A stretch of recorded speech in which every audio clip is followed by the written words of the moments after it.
Hey there, welcome. My name is Mackenzie, and I've been helping people to get jobs for 5, 6 years now. And I've also built a company called Grad Jobs, and we specialize in helping students and graduates to get awesome jobs. One of the ways we do that is through our coaching program. And in this video today, I'm going to show you exactly what steps we like to take and the steps we've taken with many clients in the past to get them more than 600 job and internship offers. If you're a company and you're looking to hire graduates, this probably isn't the video for you. Send me an email or a message and I'll help you out. But if you are looking for a job, you want to get a good job, this is the video for you. I'm going to break down exactly the steps that I recommend taking and that we like to take with candidates to make sure they get a good role in their field. Just before I get into this, a little bit of proof. So our clients have got more than 600 offers so far and counting. Just in the last few weeks, I think clients have got like 10 offers.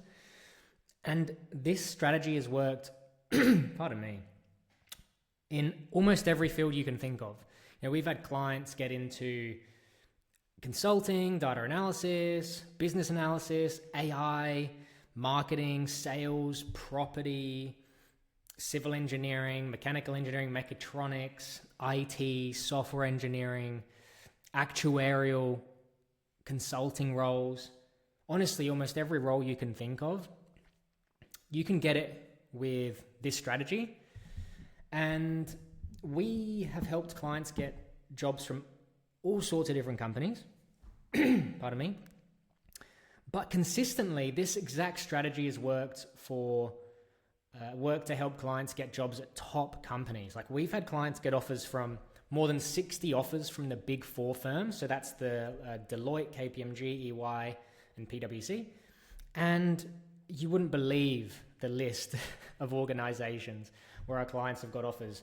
Just to give you some examples, BMW, Toyota, Rio Tinto, Commonwealth Bank, NAB, Google, Amazon. The list just goes on and on.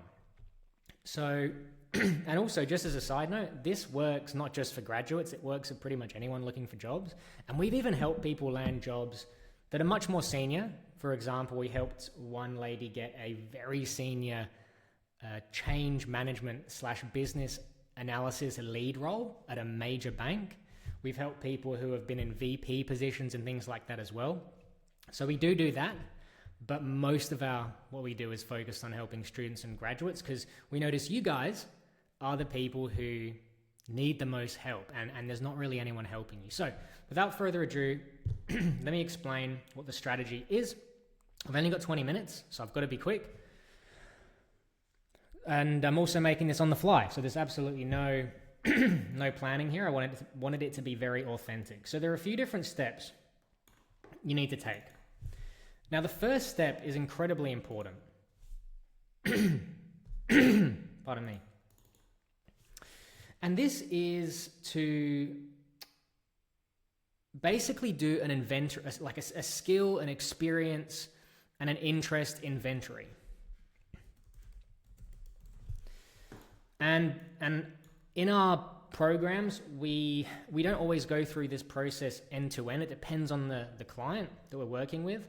But typically, this is a big important part of the process because if you really think about it, what a job is it's you coming into the world as an asset, and you're coming in and you're adding value in the market. You're using your skills, your experience, your interests.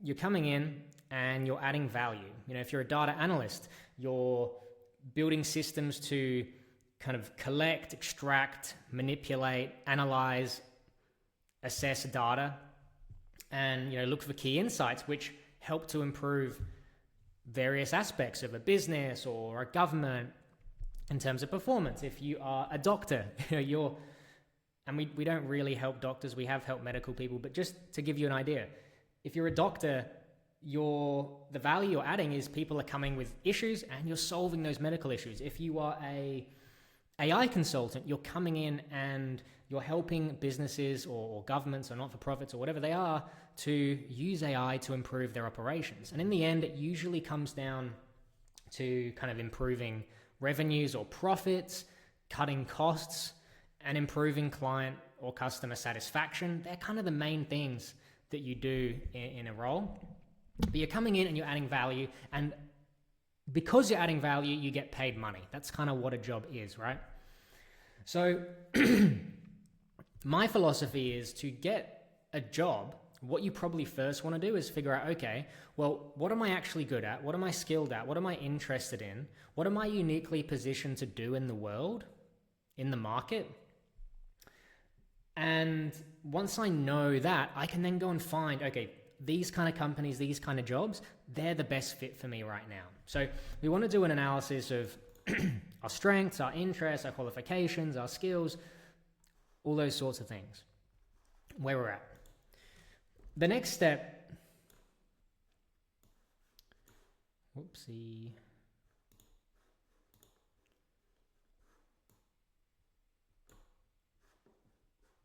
Oh, there we go. The next step is to look for target jobs and companies, okay? So what we want to do, once we've done this analysis, is go out and research. And now we've got tools like AI tools that can scour the internet for us. We've got tools like LinkedIn. The data's everywhere. And what we want to do is figure out, okay, this is me, who I am, what I'm interested in, what I'm good at, what I'm skilled in, what I'm naturally curious about. And here are my qualifications, my experience. Now, what kind of jobs in the world out there currently exist and fit my needs and my requirements? So for example, if you want a job in Sydney and you've got a certain skill set, you want to go and find types of jobs and types of companies that you could realistically get a job at and that kind of fit with where you're at right now in your career, and build out a really big list of potential jobs, potential companies. So for example, if you are wanting to get into marketing, maybe what you do is you realize, oh, actually, I'm really skilled in marketing, and I'm really interested in AI, and I've got all these skills, I've done all this, this, and this. I think probably looking at the market, maybe small to medium-sized businesses, helping them use AI in their marketing, whether that's content creation, whether that's paid advertising, whether that's influencer marketing, whatever it is, or AI influencer marketing. That's probably where the demand is right now, where I can really come in and add value in the market, and it also fits with my skill sets. And I've researched people in this field, and I think that's something that I could do. And what we really ideally want to do here, it's a really big balance, but ideally we find opportunities where we are both skilled and interested and passionate about and genuinely a good fit right now, i.e. we could come in and we could get a role and we could genuinely add value.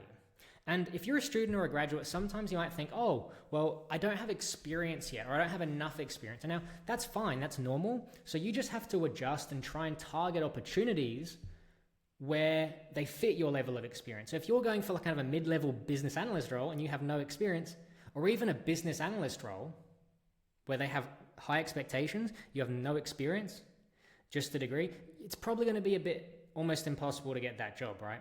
Depending on the scenario. And the more experience you have, the more credible you are, the easier it is to get something. So a good rule of thumb is if you don't have much experience in that field, the first problem is go and get some experience. That's the first problem.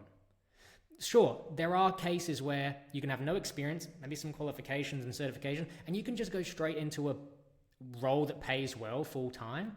But that's very rare. Most people who are getting these good jobs, they're picking up experience first. Maybe they've got experience from their home country. Maybe they've got a couple internships locally. Maybe they've done some certifications, their own projects or freelancing. Okay, usually the people who get these good jobs, they've got experience in the field. And also, by the way, if you get experience in the field and you show that you're really passionate about the field through the experiences, you're more likely to get interviewed. Because in the end, they want to interview people who are very likable, very motivated, and also can genuinely deliver value. If you've just got a degree and you're waiting there for someone to give you a full-time job, you haven't even got experience in your field, you're not even passionate and researching and learning and becoming more skilled in your field, you're not even doing volunteering projects or personal projects, and you just think everyone should come to you and give you money to do a job, okay, that's not how it works. Okay, if you're really interested, people want to hire people who are passionate, who are interested, who are motivated, who really want to be in that field. Okay, so sure, if you don't have experience, that's cool, but at least do something. At least show that you're doing certifications or doing some freelance projects or doing a virtual internship or doing some pro bono work or like something to show that you're actually passionate in your field and you're getting skills in your field. I can't tell you how many people I've seen, they've just got like a bachelor's and a master's and they've got a part-time job and they're like, Mackenzie, I just want a full-time job in my field. I keep applying, no one's responding. Why do you think? You know, it's a law in this reality, right? To receive something, you must first give. There's too many people expecting to receive without giving. Anyway, that was a long explanation. I don't have too much longer, so I just want to keep it really quick. But I think that's enough for the first two steps. So self-analysis, really dig in, look at yourself, skills, interests, passions, strengths, etc., etc. Then we're looking at the market. So we're looking at ourselves and then looking where can we fit in the market, okay? This is like the positioning part of it, the strategy part of it. And if you're really not sure, use AI, research, look on Google, look on LinkedIn, talk to people in the field, try and get a really clear roadmap. Okay, these are the kinds of jobs and companies I'm a good fit for right now and can target. I just want to plug in really quickly my charger here because my laptop is low. And by the way, if you have any questions, comment down below if this is on YouTube or whatever.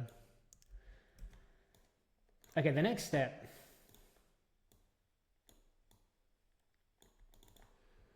is resume or CV, whatever you want to call it. Now, the reason why a resume and a CV is very important is because when you go out to the market, okay, you know what kind of jobs you're targeting. If you just reach out to someone, say from an email or a LinkedIn message, or you meet them at a networking event or whatever it is, sure, they can be interested in you, they can like you, but usually you're going to need to send them something with proof, which kind of convinces them that, okay, this person's legit and they can actually add value. And what you'll notice as you're going throughout the job search is people, even if you know them well, they're going to say, hey, can you send me your resume? Can you send me a CV? Or if you're networking on LinkedIn, they're going to check out your LinkedIn, right? It's almost like if you go fishing or something. When you go fishing, you might have a hook to catch the fish, but then the reason they're coming on that hook is because there's some bait there, like there's something attractive. They kind of see it in the distance, it looks tasty, then they bite it. It's kind of the same with job searching and a resume, right? If someone's kind of interested in you, they see you, the thing that's going to bring them in is like some sort of bait, some sort of thing that goes, oh, this person's really exciting, they definitely can do what I want them to do. And that's where the resume comes in. It's kind of like your little sales pitch, or like if you want to buy something from a company and you go to their website, right? It's kind of similar. You go to the website and then they convince you on the website why you should buy that thing. It's the same thing with a resume, same thing with LinkedIn. And I don't want to go into, I obviously don't have time. I got 13 minutes left to explain this whole strategy to you. But the resume, what I can tell you is it's very, very important. And most people get it completely wrong.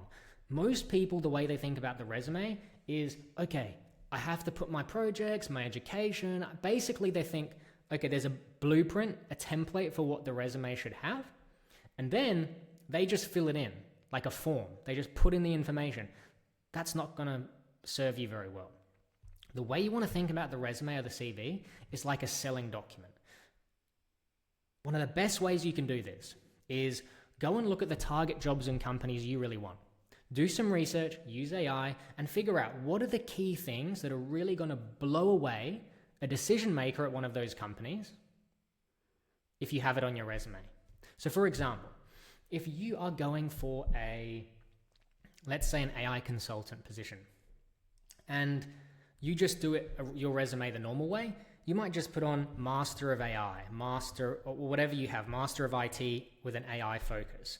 And maybe you've just got your past work experience, which is like working part-time at a service station and doing some of these projects at university.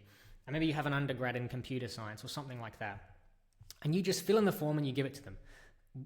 Sure, maybe they'll read in between the lines and give you a chance.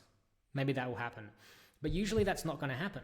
Okay, what you actually want to do is think, okay, if I was hiring for an AI consultant job, I was the CEO of this company, the head of this team, what's going to really blow me away and make me want to interview that person versus everyone else? And some examples of that could be your actual proof that you're good at the thing, actual proof that you're passionate about the thing, right? For example, if you're going for an AI consulting role, showing that you've done certifications and you've at least gone and built specific projects using those tools. Say you're going for a job that uses NA10 or Google Cloud or something like that, or Google AI Studio. You've actually gone and got certifications in those things, and you've done projects in those things. That's going to stand out way more than someone who's just done a degree and there's no other proof there. Another example, if you go and do a pro bono project for a company and you actually go and deploy a system, an AI system for them, or you automate one of their workflows with AI and you put exactly what you did, who you did it for, the impact that it had. For example, maybe it saved them 8 hours a week, okay? And you put that proof on your resume. Again, that's going to be so much more compelling than just filling in the blank. So I don't have long, but the most important thing with the resume is don't think about it as a resume. Think about it as a sales pitch. If I had, imagine you've got like 20 lines on the resume. Ask yourself, what has to be in those 20 lines to blow the hiring manager away? And the biggest thing that usually blows them away is proof. Not saying that you're really skilled at this or you're really motivated. No one gives a crap about that. They want proof that you are good at the thing that you need them to do. So if you're a marketing person and they want someone who can manage their Facebook ads or their, I don't know, TikTok campaign, prove that you've managed a TikTok campaign, even a mock one or your own one. Even if you say they want someone to manage their TikTok and you've grown your TikTok to 10,000 followers, that's actual proof, right? Just saying you have a certification and a master's in marketing, sure, that's okay. But the reality is proof is better. One of our clients, she came to Australia, amazing lady, struggled to get jobs. When I dug into her resume, I realized that she had made companies millions of dollars from her marketing strategies, like massive returns on their ad spend. She wasn't even mentioning it. She helped companies doing hundreds of millions in revenue, didn't even mention it, okay? So look at the proof that you already have, your big selling points, that's what should be in your resume. And anything that is in your resume that will not blow away the hiring manager or make them really impressed, just remove it. Like, it's pointless. The whole point of the resume is to impress them enough so they say, I want to chat with you. And that gets us to the next part. Okay, which is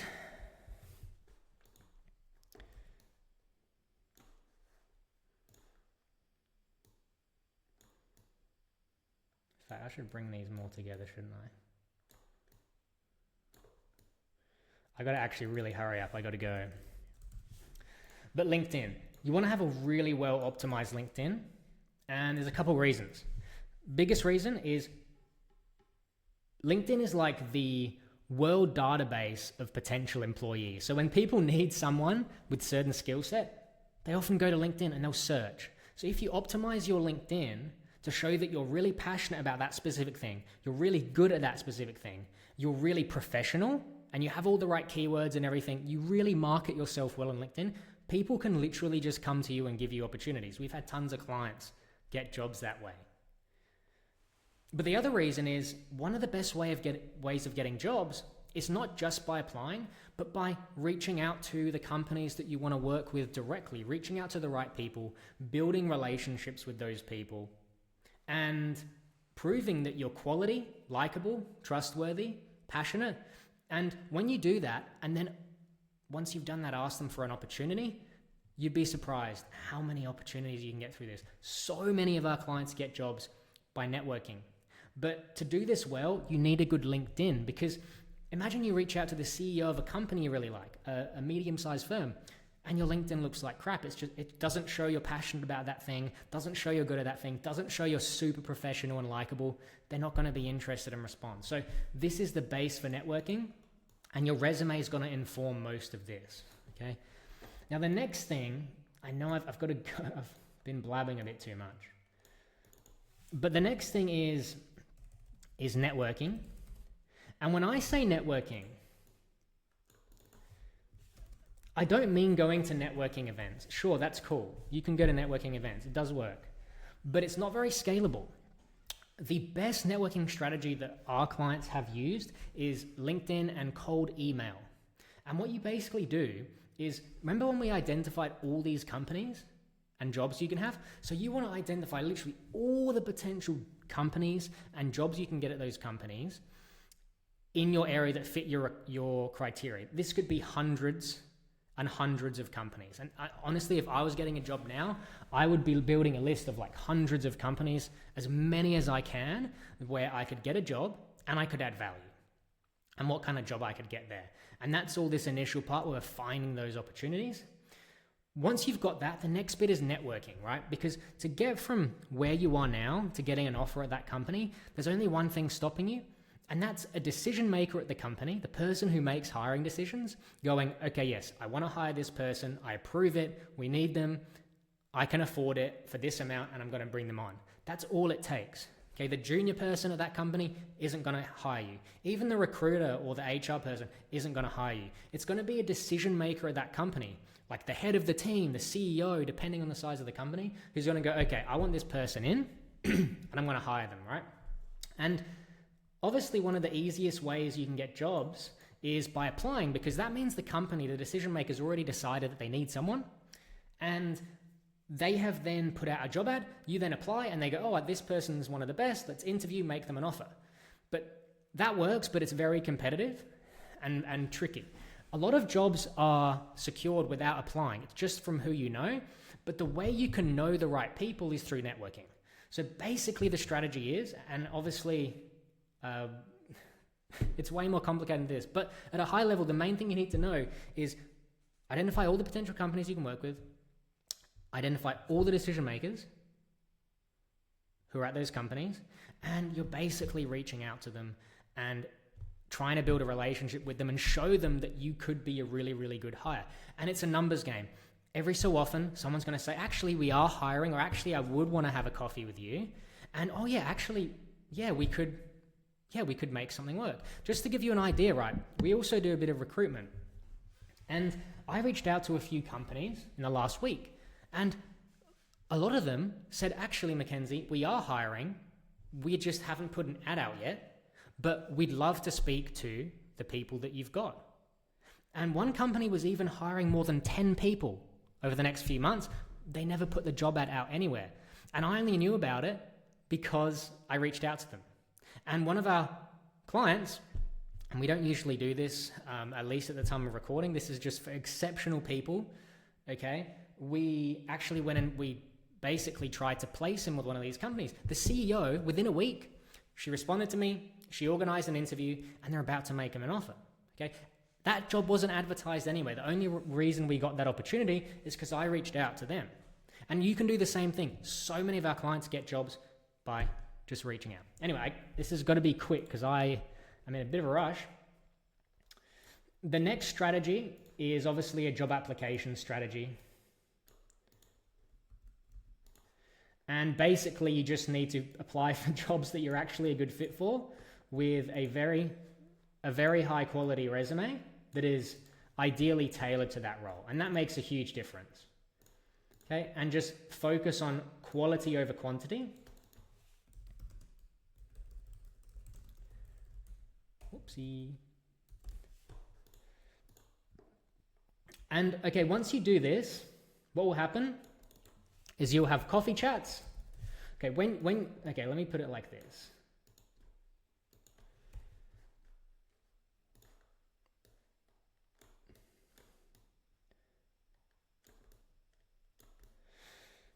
So when you use the networking strategy, your goal is to get coffee chats where you have a video call or a coffee with the person at the company. If you're doing the job application strategy, your goal is to get interviews like this. Okay?